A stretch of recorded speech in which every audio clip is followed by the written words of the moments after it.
بسم الله الرحمن الرحيم سبح اسم ربك الأعلى الذي خلق فسوى والذي قدر فهدى والذي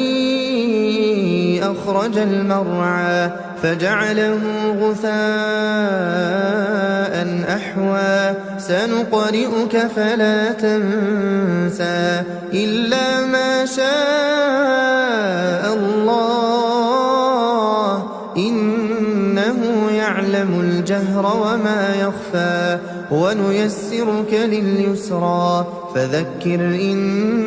نفعت الذكرى سيذكر من يخشى ويتجنبها الأشقى الذي يصلى النار الكبرى ثم لا يموت فيها ولا يحيا قد أفلح من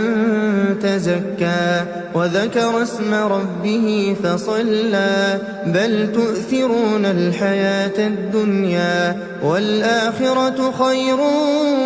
وأبقى إن هذا لفي الصحف الأولى صحف إبراهيم